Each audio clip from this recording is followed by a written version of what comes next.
Сергей Михалков, дядя Степа.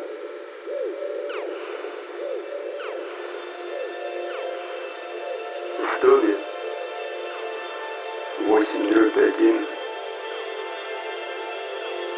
заставы Ильича жил высокий гражданин по прозванию Каланча. В фамилии Степанов и по имени Степан, из районных великанов самый главный великан.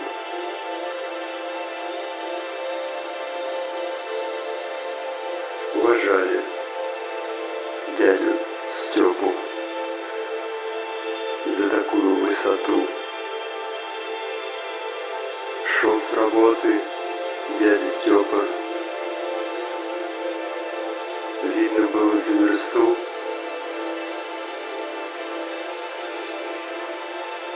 Лихо мерили шаги для огромной ноги 45-го размера. Покупал он сапоги.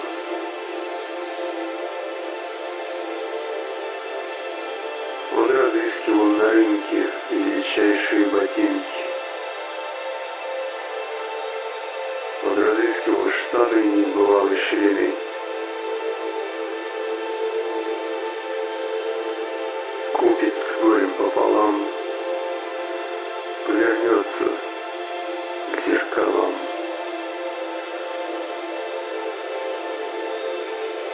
Вся портновская работа освещается по швам.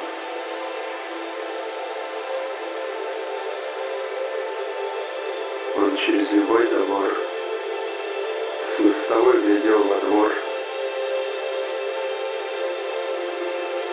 Лай собаки поднимали, думали, что лезет вор. Брал в столовой дядя Степа для себя двойной обед. Спать ложился дядя Степа, ноги клал на табурет.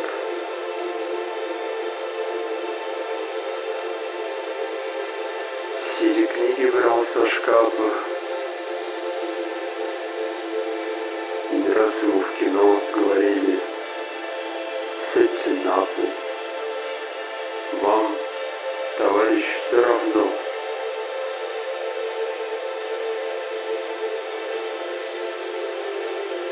Но зато на стадион проходил бесплатно он. Пропускали дядю Степу. Думали, что чемпион.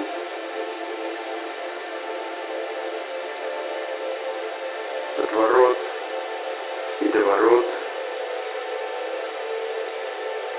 знал в районе весь народ,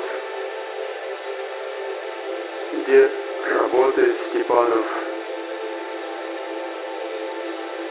где прописан,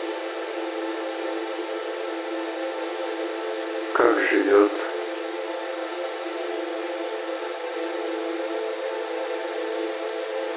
Потому что всех быстрее, без особенных трудов, он снимал ребятам змея с телеграфных проводов.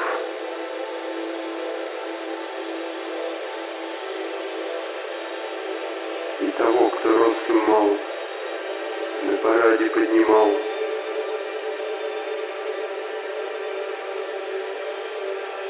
Потому что все должны видеть армию страны. Все любили дядю Степу, уважали дядю Степу. Был он ребят со всех дворов. Он домой спешит с Арбата. «Как живешь?» — кричат ребята. Он чихнет, ребята хором: «Дядя Степа, будь здоров».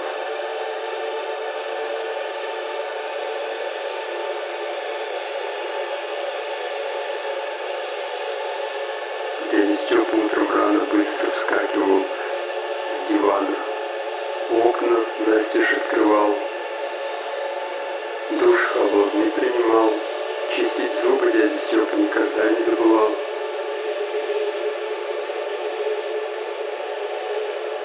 Человек сидит в седле, ноги тащит по земле. Это едет дядя Степа по бульвару на осле. «Вам, — кричат Степану люди, — нужно ехать на верблюде». На верблюде он поехал. Люди давятся со смеха: «Эй, товарищ, вы куда? Вы раздавите верблюда. Вам при вашей вышине нужно ехать на слоне». Дяде Степе 2 минуты остается до прыжка. Он стоит под парашютом и волнуется слегка. Внизу народ хохочет. Вышка с вышки прыгать хочет.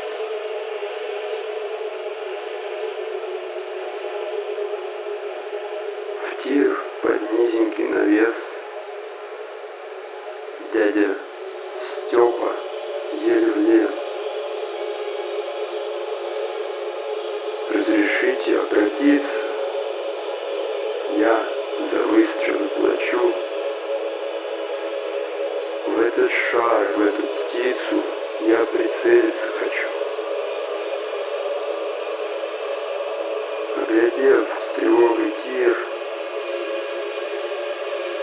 говорит в ответ кассир: «Вам придется на колени, дорогой товарищ, встать.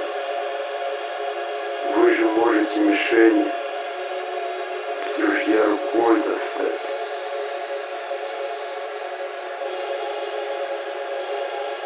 До утра в аллеях парка будет весело и ярко, будет музыка греметь, будет публика шуметь. Дядя Степа просит кассу: «Я пришел на карнавал.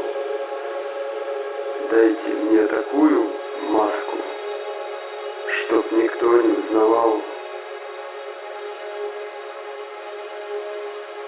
Вас узнать довольно просто. Раздается дружный смех. Мы узнаем вас по росту. Вы, товарищ, выше всех.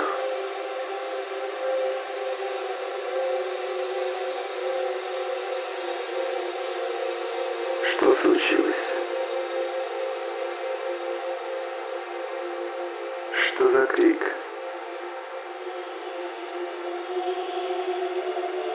Это тонет ученик. Он упал с обрыва в реку. Помогите человеку. На глазах всего народа дядя Степа лезет в воду. Это необыкновенно. Все кричат ему с моста: «Вам, товарищ, по колено все глубокие места».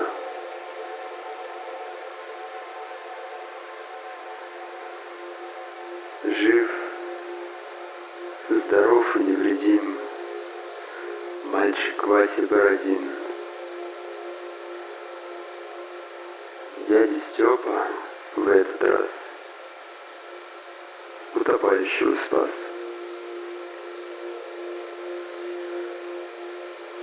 За поступок благородный все его благодарят. Попросите что угодно, дядя Степе говорят.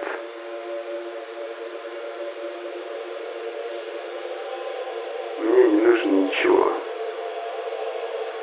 Я за даром спас его.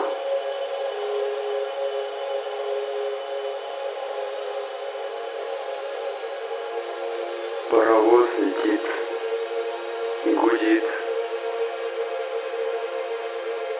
Машинист вперед глядит. Машинисту полустанка кочегару говорит. От вокзала до вокзала сделал рейсов я немало.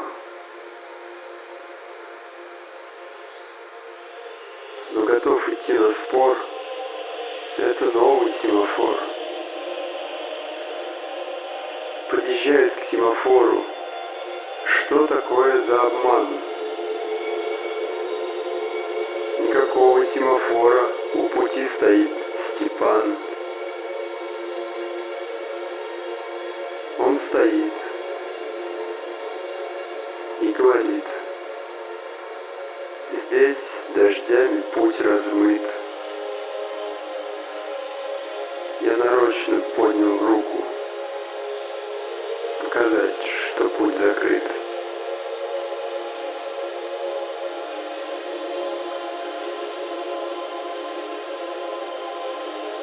Что за дым над головой, что за гром по мостовой.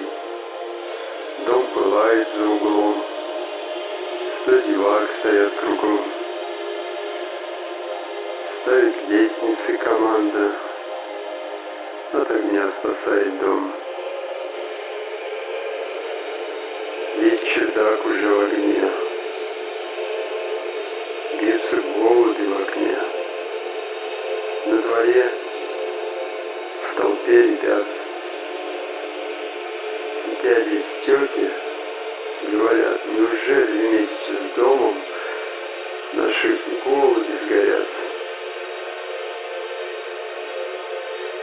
Дядя Степа с тротуара достает до чердака. Сквозь огонь и дым пожара тянется его рука.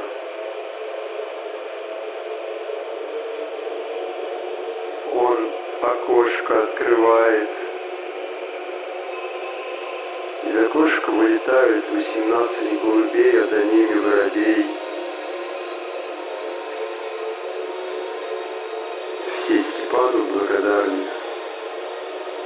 Спас он птиц, и потому стать немедленно пожарным все советуют ему.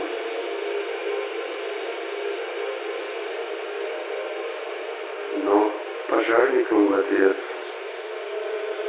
говорит Степанов: нет. Я на флот служить пойду, если ростом подойду.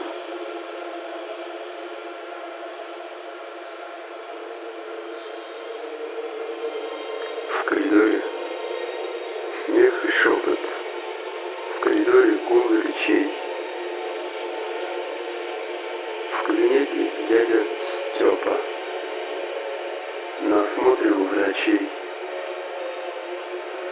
Он стоит, его нагнулся, просит вежливо сестра. Мы не можем дотянуться, объясняют доктора.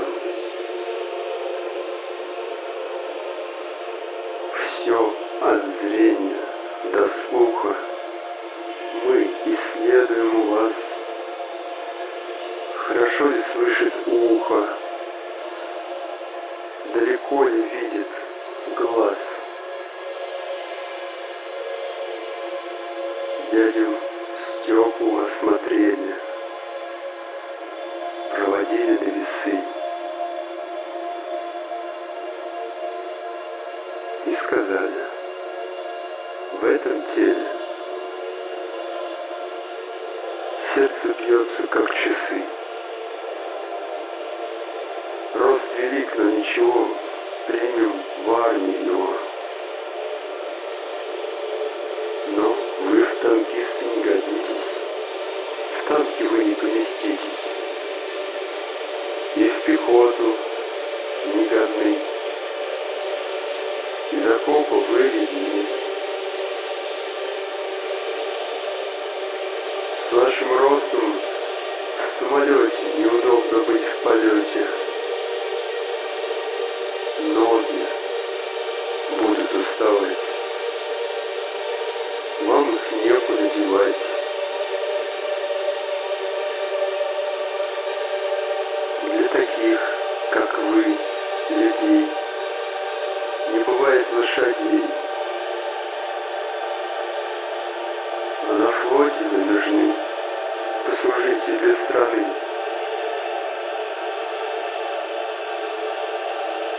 Я готов служить народу. Раздается Степин бас. Я пойду в огонь и воду. Посылайте хоть сейчас.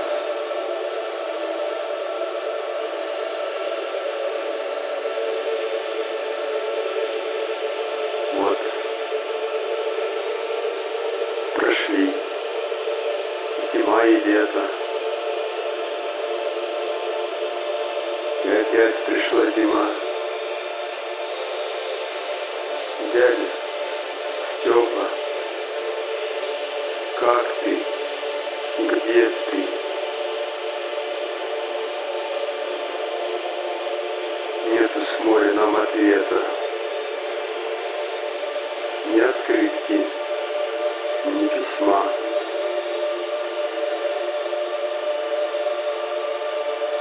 И однажды мимо моста к дому 8/1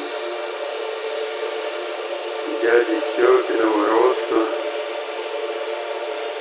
двигается гражданин. Кто, товарищи, знаком с этим видным моряком? Он идет, скрипят снежинки у него под каблуком. В складку форменные брюки, он в шинели под ремнем.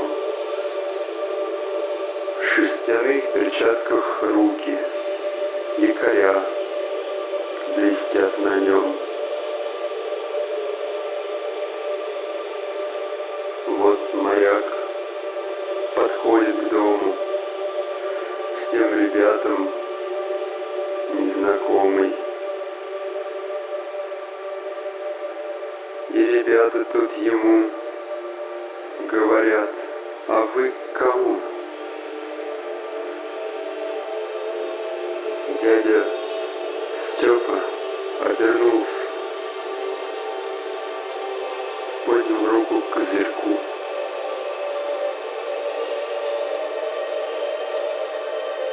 Я ответил, я вернулся. Дали отпуск моряку. Ночь не спал, устал с дороги. Не привыкли к суше ноги. Отдохну, надену китель, на диване полежу. После чая заходите, 100 историй расскажу. Про войну и про бомбежку, про большой линкор «Марат». Как я ранен был немножко, защищая Ленинград.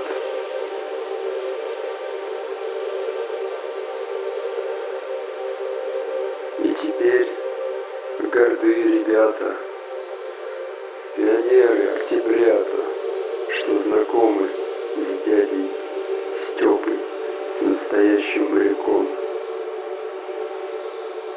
Он домой идет с Арбата. «Как живешь?» — кричат ребята. И теперь зовут ребята дядю Степу маяком.